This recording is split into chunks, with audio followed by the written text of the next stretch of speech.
बिस्मिल्लाहिर्रहमानिर्रहीम। अस्सलाम वालेकुम। उम्मीद है आप सब खैरियत से होंगे। वेलकम करता हूं आपको अपने चैनल मोहम्मद यासिर जॉब दुनिया में। दोस्तों, आज Pakistan railway advisory and consultancy service में बहुत ही ज़बरदस्त किस्म की नौकरियों की ऑफ़र आई है, ठीक है। और इसमें एक बड़ी अच्छी बात यह है कि इसमें जो रिटायर अफराद हैं वो भी इसमें अप्लाई कर सकते हैं, ठीक है। तो मैं आपको इसमें मुकम्मल अप्लाई करने का तरीका बताऊंगा, तो लास्ट तक आप मेरे साथ जुड़े रहिए और मेरा चैनल सब्सक्राइब कीजिए ताकि जो भी मैं नई आने वाली वीडियो रोज़ाना जॉब से रिलेटेड डालता हूँ वो आपको बर वक्त मिलती रहें।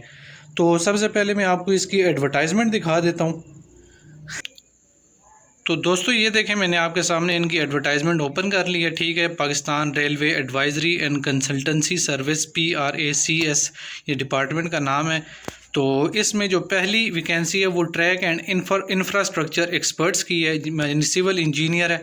और इसमें 4 असामियाँ, ठीक है। और मैक्सिमम जो आपकी एज है वो 62 साल होनी चाहिए, ठीक है। इसमें जिन्होंने मास्टर किया हो सिविल इंजीनियरिंग में, ठीक है, और वो HEC और PEC पाकिस्तान इंजीनियरिंग काउंसिल से वो डिग्री उनकी रजिस्टर होनी चाहिए, ठीक है। और 30 साल का जो है तजर्बा होना चाहिए रेलिवेंट फील्ड के लिए, ठीक है। और या जो रेलवे से रिटायर हो चुके हैं, ठीक है, रिटायर रेलवे ऑफिसर जिन्होंने BS20 या उससे अबव में काम किया हुआ है और जिनके पास सिविल इंजीनियरिंग की डिग्री है और वो भी PC से रिकॉग्नाइज होनी चाहिए, ठीक है। और उनका भी 25 साल का एक्सपीरियंस होना चाहिए प्लानिंग, डिज़ाइनिंग, कंस्ट्रक्शन में, तो वो लोग इसके लिए अप्लाई कर सकते हैं, ठीक है। दूसरी असामी जो है वो रेलवे रोलिंग स्टॉक एक्सपर्ट यानी मैकेनिकल इंजीनियर की है, और ये भी एक ही असामी है, ठीक है। और इसके लिए भी उम्र उतनी 62 साल चाहिए और मैकेनिकल इंजीनियरिंग की डिग्री होनी चाहिए और इसका भी 30 साल का एक्सपीरियंस होना चाहिए, ठीक है। और PC से और HEC से रिकॉग्नाइज होनी चाहिए। इसमें जो रिटायर रेलवे ऑफिसर हैं वो भी अप्लाई कर सकते हैं और उनके लिए भी मैकेनिकल इंजीनियरिंग की डिग्री होनी चाहिए और उनका 25 साल का तजर्बा होना चाहिए लोकोमोटिव, रोलिंग स्टॉक ऑपरेशन वगैरह में, ठीक है। नंबर 3 पर आती है रेलवे ट्रैक इंजीनियर। इसमें 6 असामी है और इसमें भी 62 साल उम्र जो है वो मैक्सिमम रखी गई है। और इसमें भी जो आपकी सिविल इंजीनियरिंग की डिग्री होनी चाहिए, आपके पास PC से रिकॉग्नाइज, और 20 साल का जो है आपका तजर्बा मांगा हुआ है। और रेलवे से जो रिटायर्ड हैं जिन्होंने BS 17, 18, 19 में थे वो भी अप्लाई कर सकते हैं और उनका मिनिमम एक्सपीरियंस जो इन्होंने 15 साल रखा हुआ है, ठीक है। उसके बाद रेलवे मैकेनिकल इंजीनियर, इसकी 2 असामियाँ है, वही उसी तरह 62 साल उम्र मांगी हुई है, ठीक है। और 20 साल का तजर्बा और मैकेनिकल की डिग्री आपके पास होनी चाहिए PC से रिकॉग्नाइज, ठीक है। और रिटायर रेलवे ऑफिसर भी अप्लाई कर सकते हैं जो BS 17, 18, 19 में रह चुके हैं, ठीक है। और उनका एक्सपीरियंस जो है वो 15 साल होना चाहिए, ठीक है। उसके बाद है रेलवे ब्रिज इंजीनियर। इसमें 3 असामियाँ हैं और आपके पास सिविल की डिग्री होनी चाहिए और आपका 20 साल का एक्सपीरियंस होना चाहिए। और जो रिटायर रेलवे ऑफिसर हैं वो BS 17, 18, 19 वाले, उनको प्रेफरेंस दी जाएगी जिनका 15 साल एक्सपीरियंस है रेलवे ब्रिज इंजीनियरिंग में, ठीक है। उसके बाद है railway signal and telecom engineer. इसमें आपके पास इलेक्ट्रॉनिक्स, इलेक्ट्रिकल या टेलीकॉम में इंजीनियरिंग की डिग्री होनी चाहिए, ठीक है, PC से रिकॉग्नाइज, और 25 साल आपका तजर्बा होना चाहिए। और जो रेलवे से रिटायर्ड ऑफिसर हैं वो BS 18 या इससे ऊपर वाले लोग इसमें अप्लाई कर सकते हैं जिनका 25 साल सिग्नल में और टेलीकॉम की फील्ड में एक्सपीरियंस होना चाहिए, ठीक है। उसके बाद नंबर 7 पे रेलवे ट्रैक इंस्पेक्टर। ये आपके पास डिप्लोमा होना चाहिए सिविल का और 25 साल एक्सपीरियंस होना चाहिए। और जो 8 वैकेंसी हैं इसमें, ठीक है।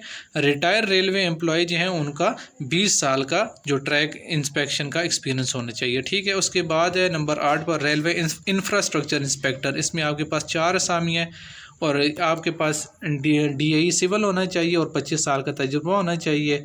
और जो रिटायर्ड है रेलवे एम्प्लॉय उनका 20 साल का तजर्बा मांगा हुआ है, ठीक है। उसके बाद नंबर 9 पे रेलवे ब्रिज इंस्पेक्टर। इसमें 6 असामियाँ, ठीक है। DAE आपके पास सिविल में होना चाहिए, उसी तरह 25 साल का तजर्बा मांगा हुआ है। और रिटायर्ड हजरात के लिए 20 साल का तजर्बा। आखिर में है railway signalling and telecom inspector. इसमें 2 असामियाँ हैं और आपके पास DAE इलेक्ट्रॉनिक्स, इलेक्ट्रिकल या टेलीकॉम में होना चाहिए और 25 साल का आपका तजर्बा होना चाहिए। और जो रिटायर हजरात हैं रेलवे से उनका 20 साल का तजर्बा होना चाहिए सिग्नल में और टेलीकॉम इंस्पेक्टर में, ठीक है। तो ये मैंने आपके सामने सारी असामियाँ डिटेल में बता दी हैं, ठीक है। तो शुरू में ये जो प्रोजेक्ट है ये 6 माह के लिए रखा हुआ है और ये आपकी कारकर्दगी को देखेंगे। अगर आपकी कारकर्दगी अच्छी हुई तो ये आपको एक्सटेंड भी, आपका पीरियड एक्सटेंड कर सकते हैं, ठीक है। इसमें अप्लाई करने का तरीका बहुत ही आसान है, ठीक है। आपने क्या करना है, एक एप्लीकेशन इन्होंने अपनी वेबसाइट पे दी हुई है, ठीक है। वो मैं अपने जो डिस्क्रिप्शन है उसमें, ठीक है, आप वहाँ से भी डाउनलोड कर सकते हैं। नहीं तो आप इनकी वेबसाइट पे जाएंगे, PRACS वेबसाइट गूगल पर लिखेंगे तो आप यहाँ से इनकी एप्लीकेशन फॉर्म डाउनलोड कर सकते हैं, ठीक है। एप्लीकेशन फॉर्म मुकम्मल फिल करें, उसके साथ अपनी CV लगाएं, ठीक है। उसके ऊपर पासपोर्ट साइज़ फ़ोटो होना चाहिए, ठीक है।